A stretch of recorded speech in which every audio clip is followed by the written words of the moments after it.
Good evening students. So మనం previous క్లాస్లో aromatic hydrocarbons అనేటటువంటి చాప్టర్ని కంప్లీట్ చేసాము. దాని యొక్క లింక్ నేను ఈ వీడియో డిస్క్రిప్షన్లో ఇస్తాను, చూడండి. దాని తర్వాత మనం ఇప్పుడు కొత్త చాప్టర్ హ్యాలో ఆల్కేన్స్ అనేటటువంటి ఈ చాప్టర్ని చేయబోతున్నాం అనమాట. ఇది ఆబ్జెక్టివ్స్ ఫస్ట్ మనం ఇక్కడ ఏదో రాశాడు. Halogenated compounds persist in the environment due to their resistance to breakdown by soil bacteria. Haloalkanes అంటే ఇది ఎన్విరాన్మెంట్లో అలాగే ఉంటాయంట. ఇవి దాన్ని సాయిల్లో ఉన్నటువంటి బ్యాక్టీరియా అంత ఈజీగా బ్రేక్డౌన్ చేయలేదంట, కాబట్టి ఇది ఎన్విరాన్మెంట్లో అలాగే ఉంటాయంట. సో హ్యాలో ఆల్కేన్స్ అంటే ఏంటి? మనకి సపోజ్ మనకి ఈ CH4 ఉంది, దీన్ని మీథేన్ అంటారు. ఈ మీథేన్లో ఒక హైడ్రోజన్ తీసేస్తే ఏమొస్తుంది? మనకి CH3 వస్తుంది. ఇంకా కార్బన్ వ్యాలెన్సీని సాటిస్ఫై చేయడానికి 4 కదా, ఇక్కడ ఒక X అనేది పెడతాం. ఈ X అనేది ఫ్లోరో కానీ, ఫ్లోరిన్ కానీ, క్లోరిన్ కానీ, అంటే ఫ్లోరో అంటాం అనమాట. క్లోరిన్ అనమ్మా, క్లోరో అంటాం అనమాట. ఎందుకంటే ఫ్లోరిన్ అంటే F2 వస్తుంది, క్లోరిన్ అంటే Cl2 వస్తుంది. కానీ మనం ఇక్కడ Cl ఒకటే పెడతాం కాబట్టి క్లోరో అంటాం అనమాట. అలాగే బ్రోమో అంటాం అనమాట. సో CH3X అనేది ఫ్లోరో కానీ, క్లోరో కానీ, బ్రోమో కానీ, ఐడో కానీ. సో దీన్ని ఇక్కడ హ్యాలో ఆల్కేన్స్ అనమాట. ఇది ఆల్కేన్, ఇది హ్యాలో ఆల్కేన్ అనమాట. ఓకే. సో ఇక్కడ ఆబ్జెక్టివ్స్ ఇచ్చాడు. ఈ చాప్టర్ చదివిన తర్వాత మనకి ఏం అర్థం అవుతుంది అనేది. After studying this unit you will be able to name haloalkanes and haloarenes according to IUPAC system of nomenclature from their given structures. అంటే మనం ఆల్రెడీ ఈ IUPAC nomenclature అనేది ఆర్గానిక్ కెమిస్ట్రీ ఫస్ట్ చాప్టర్లో చూసామన్నమాట. IUPAC గురించి డీటెయిల్గా అక్కడ మనం different functional groups, multiple functional groups ఉంటే ఏ విధంగా మనం IUPAC నేమ్ ఇవ్వాలి అనేది మనం చూసాము. సో అది చూడండి, వీడియోస్ ముందు చెప్పిన ఫస్ట్ చాప్టర్లో చెప్పిన వీడియోస్ చూడండి. సో ఇక్కడ కూడా మనం మళ్ళీ హ్యాలో ఆల్కేన్స్కి ఇంకో పేరు ఏంటంటే ఆల్కైల్ హ్యాలైడ్స్ అనమాట. ఆల్కైల్ హ్యాలైడ్స్ అన్న హ్యాలో ఆల్కేన్స్ అన్న ఒకటే. ఆల్కైల్ హ్యాలైడ్ ఎందుకు అంటారంటే ఇది ఆల్కైల్ గ్రూప్ కదా, ఇది హ్యాలైడ్ అంటే X- అనమాట. సో ఆల్కైల్ హ్యాలైడ్స్ కానీ హ్యాలో ఆల్కేన్స్ కానీ రెండు కూడా సేమ్. సో ఇక్కడ హ్యాలో ఆల్కేన్స్ అనే చాప్టర్ చదివిన తర్వాత మనకి వాటి యొక్క నేమ్స్ ఈజీగా మనం IUPAC సిస్టంలో రాయగలము అనేసి అంటున్నాడు. దాని తర్వాత describe the reactions involved in the preparation of haloalkanes and haloarenes. Haloarenes అంటే ఏంటంటే బెంజిన్ రింగ్ మీద ఉంటే అది హ్యాలోఎరీన్స్ అన్నమాట. ఏంటది? క్లోరిన్ కానీ, బ్రోమిన్ కానీ, అయోడిన్ కానీ, ఫ్లోరిన్ కానీ, ఐడో కానీ, ఫ్లోరో కానీ, అవి బెంజిన్ రింగ్ మీద ఉంటే వాటిని హ్యాలోఎరీన్స్ అంటారు.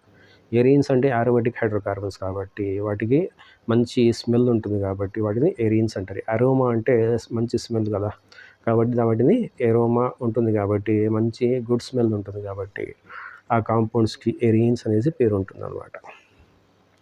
ఓకే. సో వాటి యొక్క మెథడ్స్ ఆఫ్ ప్రిపరేషన్, వాటిని ఎలా తయారు చేస్తారు అంటే హ్యాలో ఆల్కేన్స్ని కానీ హ్యాలోఎరీన్స్ని కానీ డిఫరెంట్ మెథడ్స్తో ఎలా ప్రిపేర్ చేస్తారు అనేది మనం నేర్చుకుంటాం ఈ చాప్టర్లో. దాని తర్వాత అవి ఏ విధంగా వేరియస్ రియాక్షన్స్లో ఇన్వాల్వ్ అవుతాయి, హ్యాలో ఆల్కేన్స్ని హ్యాలోఎరీన్స్ని డిఫరెంట్ కెమికల్స్తో మనం రియాక్షన్ చేయించినప్పుడు వేరే కాంపౌండ్స్ ఏం ప్రిపేర్ అవుతాయి. హ్యాలోఎరీన్స్ నుంచి ఫినాల్స్, హ్యాలోఎరీన్స్ నుంచి బెంజాల్డిహైడ్ లేకపోతే ఎస్టోఫినోను, అలా క్లోరిన్ని తీసేసి వేరే ఫంక్షనల్ గ్రూప్ని ఇన్కార్పొరేట్ చేయడాన్ని వాటి కెమికల్ రియాక్షన్స్ అనేసి అంటాం అన్నమాట.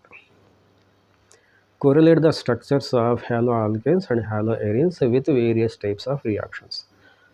హ్యాలో ఆల్కేన్స్ అంటే ఆల్కైల్ హ్యాలైడ్స్కి, ఎరైల్ హ్యాలైడ్స్కి కెమికల్ రియాక్షన్స్లో ఏం డిఫరెన్స్ ఉంటుంది?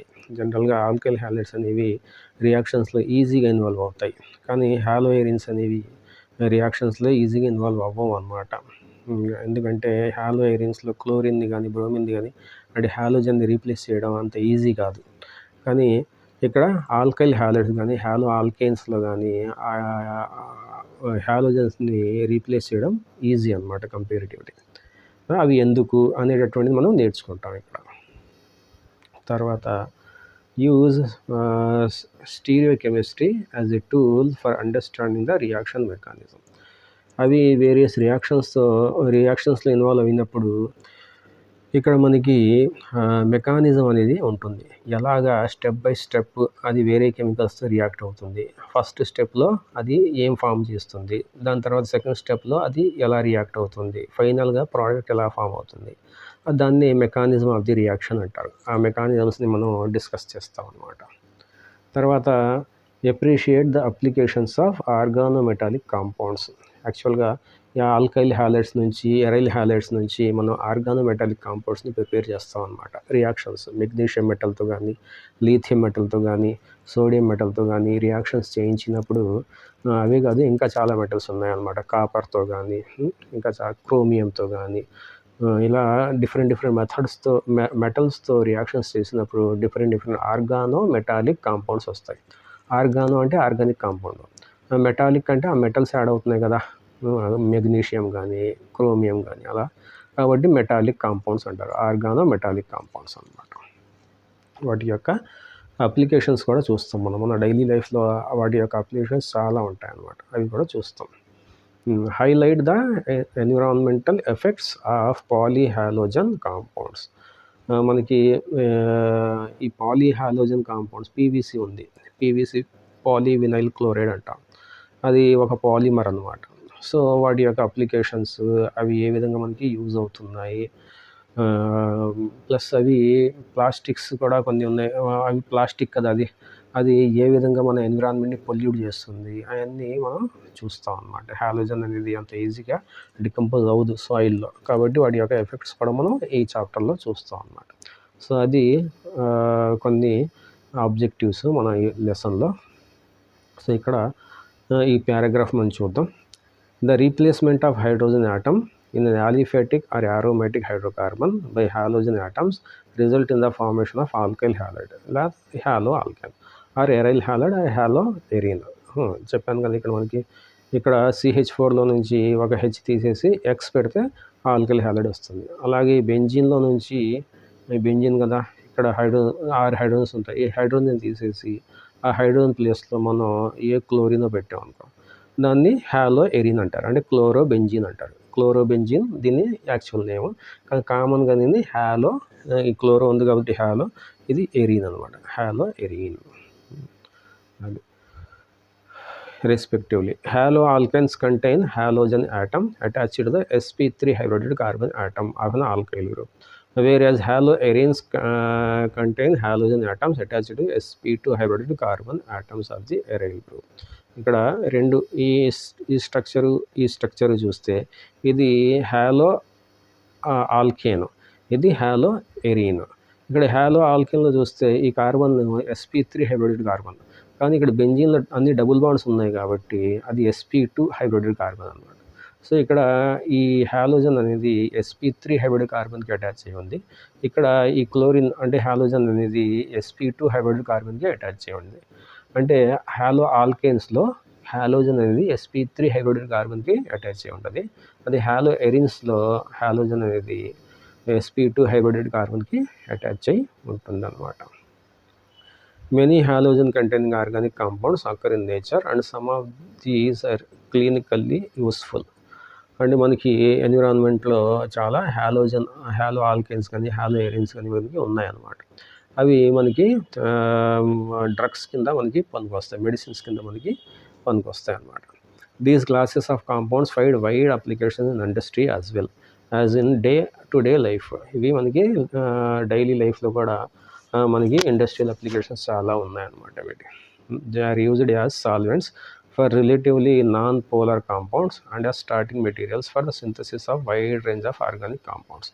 వీటిని ఈ హ్యాలో ఆల్కేన్స్ని కానీ హ్యాలో ఎరిన్స్ని కానీ సాల్వెంట్స్ కింద యూజ్ చేస్తాం. ఫర్ ఎగ్జాంపుల్ క్లోరోఫామ్ ఉంది, దాని స్ట్రక్చర్ ఏంటి CH3, అంటే లేకపోతే కార్బన్ టెట్రాక్లోరైడ్ ఉంది, లేకపోతే డైక్లోరోమీథేన్ ఉంది. ఇవన్నీ సాల్వెంట్స్ కింద యూజ్ చేస్తాం అన్నమాట. అలా కాదు, ఇంకా హాలో ఐరిన్స్ కూడా ఉన్నాయి. అవి కూడా మనకి డైలీ లైఫ్లో చాలా ఎక్కువ అప్లికేషన్స్ మనకి కనిపిస్తాయి అన్నమాట. Chlorine containing antibiotic chloramphenicol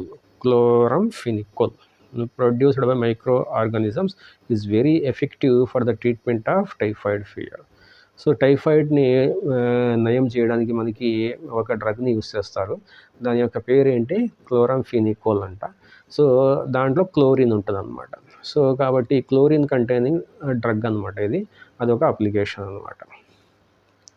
Our body produces iodine containing hormone thyroxine, the deficiency of which causes a disease called goiter. ఈ మనకి మన బాడీలో థైరాయిడ్లో థైరాక్సిన్ అది ఐడిన్ని రిలీజ్ చేస్తుంది. సో అది ఒక హార్మోన్ ఉంటుంది. ఆ హార్మోన్లో అయోడిన్ ఉంటుంది. దాన్ని థైరాక్సిన్ అనేది రిలీజ్ చేస్తుంది అనమాట. సో అది కనుక డెఫిషియన్సీ వస్తే మనకి గాటర్ అనే ఈ వ్యాధి మనకి వస్తుందని చెప్తున్నాడు అనమాట. సో మనకి మన థైరాయిడ్ ప్రాపర్గా వర్క్ చేయాలన్నమాట. అప్పుడు మనకి ప్రాపర్గా అయోడిన్ అనేది రిలీజ్ అవుతుంది. Synthetic halogen compounds viz chloroquine. మనకి కొన్ని కాంపౌండ్స్ ల్యాబ్లో కూడా ప్రిపేర్ చేస్తారు. మన జనరల్గా న్యాచురల్గా ప్రిపేర్ అయ్యే కాకుండా మన ల్యాబ్లో కూడా మనకి సైంటిస్టులు ప్రిపేర్ చేస్తారనమాట. అందులో ఒకటి ఏంటంటే chloroquine is used for the treatment of malaria. Synthetic compound ల్యాబ్లో ఒక మెథడ్ ద్వారా ప్రిపేర్ చేస్తారు. దాన్ని క్లోరోక్విన్ అంటారు. అది మలేరియాని నయం చేయడానికి ఆ డ్రగ్ కింద యూజ్ అవుతుంది. దాంట్లో కూడా క్లోరిన్ అంటే హాలోజన్ అనేది ఉంటుందన్నమాట. Halothane is used as an anaesthetic during surgery. So surgery చేసేటప్పుడు మనకి మత్తు మంది ఇస్తారు కదా, అందులో ఒక డ్రగ్ ఏంటంటే హాలోథేన్ అనమాట. అది ఇంజెక్ట్ చేసి ఆ బాడీ పార్ట్ని మనకి నొప్పి తెలియకుండా చేస్తారనమాట. అనెస్థెటిక్ అంటే మనకి మత్తు ఇవ్వడం అనమాట. మన బాడీకి మత్తు ఇచ్చి ఆపరేషన్స్ అవి చేస్తారు కదా, అది. Certain fully fluorinated compounds are being considered as a potential blood substitutes in surgery. అంటే కొన్ని ఫ్లోరినేటెడ్ కాంపౌండ్స్ ఉంటాయి. అవి మన బాడీలో బ్లడ్కి బదులు అది యూస్ చేస్తారంట. సర్జరీ టైమ్స్లో అది యూస్ చేస్తారంట. సో ఇవన్నీ గుర్తుపెట్టుకోవాలి.